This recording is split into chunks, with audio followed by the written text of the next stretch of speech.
Great. I think it's very important because this is a very important conversation because one of the things we're talking about is how do we get here? I saw a poll, and many people probably saw it several months back, where they said, you know, which Americans are willing to continue to support Ukraine despite the possibility of a nuclear war. And there was an alarmingly high number. That was, you know, how many Democrats, how many Republicans, et cetera, that said yes. And the question becomes, there's one thing when you say you're sleepwalking into nuclear war, you're sleepwalking into disaster. The other thing that I think is more applicable here is people who are assertively running towards disaster, who are assertively saying, let's go do this. We all got to join together. And how does that happen? So the term that I've been using is the weaponization of rage. And I'll give you a couple of instances.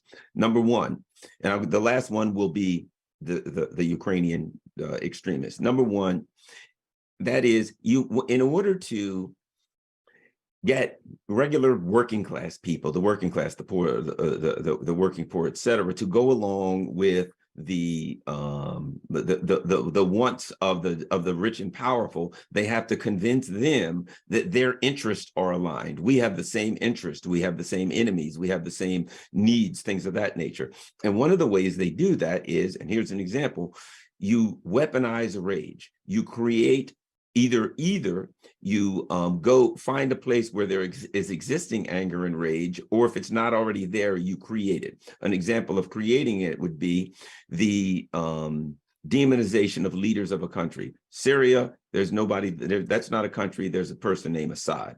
Venezuela, there's a person named Maduro. Libya, there's a person named Gaddafi. You never say the word Russia. You always say Putin's doing this, Putin, Saddam Hussein. And so you demonize this person. You make this person a very evil, demonic figure. And you say, basically, and you create an environment where you see any good person, we're all on the side of good, of course, any good person would unite against this evil figure. So we have all joined in this wonderful battle to battle evil. Our interests align. We're all angry and rageful. You know, this person used weapons of mass destruction on his own people. He did all these terrible things. You create an anger towards that person, a rage towards that person, a resentment. And of course, the accompanying emotion with anger is fear, right? So you hate this person, but you fear him at the same time.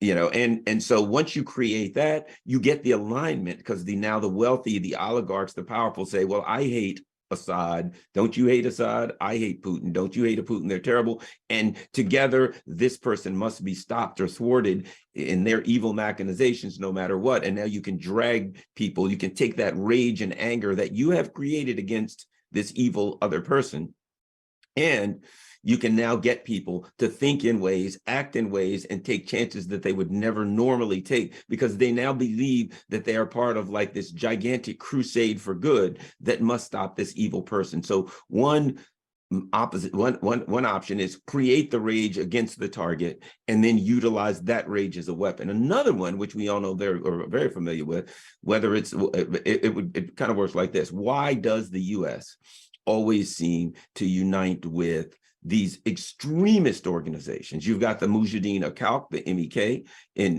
who I think they're in Albania. They have a compound, but if you look into them, they're the Iranians hate them. Hate the actual Iranian people hate them. They consider them traitors. They've been parts of violent terrorist attacks on Iran.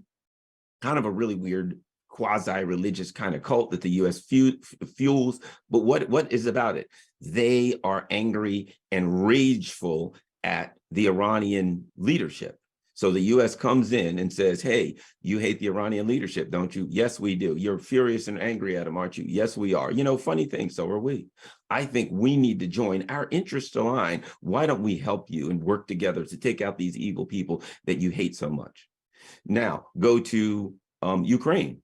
And what do you have? They go there and they're like, well, what do we have? We've got some Nazis. They go to the Nazis. You guys hate Russians. Oh my gosh, nobody hates Russians worse than us. We despise them. Yeah, you know, funny thing, we kind of feel the same way. Our interests align. What do you know? I got an idea. Why don't we help you? We'll work together to smite those evil Russians. So what do you have? You come into an environment where there's extremists that are rage-filled. They hate the Russians or whoever the target is, in this instance, the Russians. You come in, and that rage is the weapon that you use. You use it against your adversaries, right? But you also use it against your, and I use this word in air quotes, allies. So the Nazis, the fascists are your ostensible allies. You use that to convince them, look, we need you to throw all of your military-aged men out in front of the Russian artillery and get them wiped out. We just want to, aggravate Russia for a while by continually throwing your bodies at them, by destroying your, by turning your country into a heap of trash.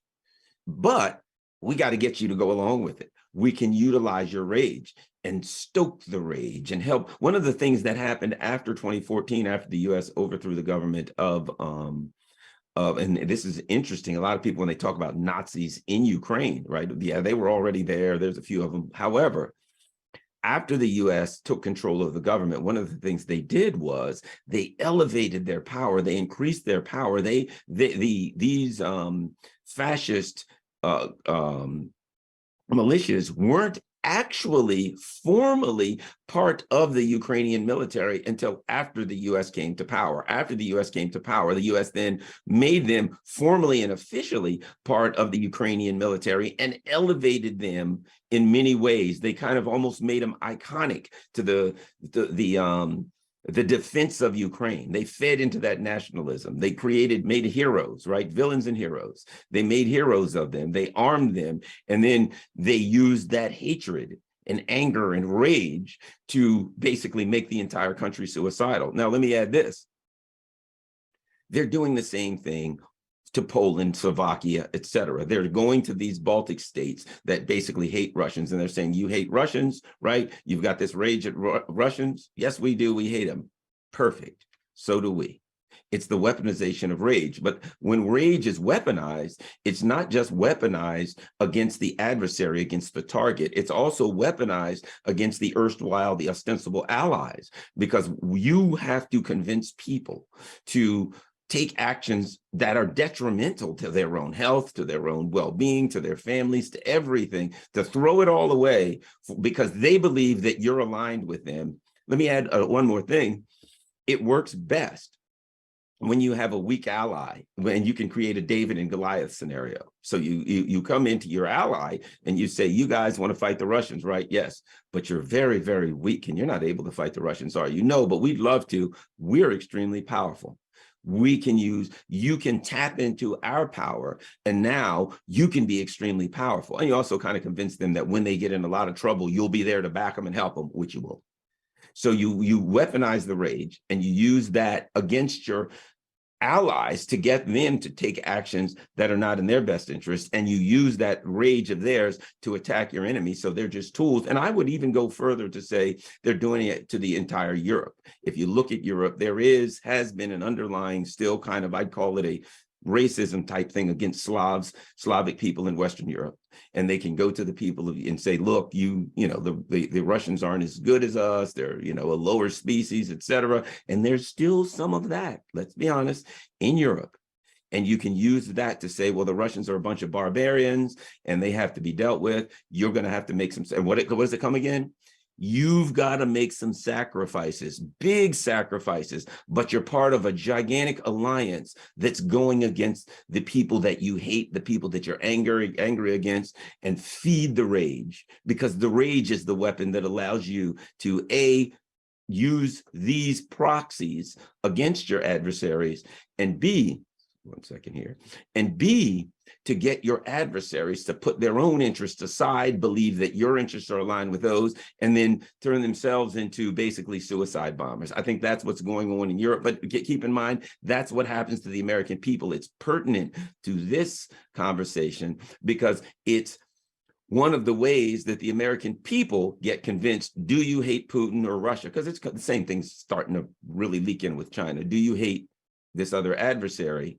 It is reckless, as we're all discussing, to put all humans on Earth in jeopardy for some neocon fantasy of eternal hegemony, but you give the people a cover story. No, certainly it's not that. It's because we're all together. We have to do good against this evil person out there. And then you just continue to feed them, whether it's Russiagate or whatever. You continually feed them more reasons to hate this adversary. And then when someone says to them, hey, you're risking nuclear war and human annihilation. Yes, but I am united with a group that is fighting evil. It's so important. It doesn't matter what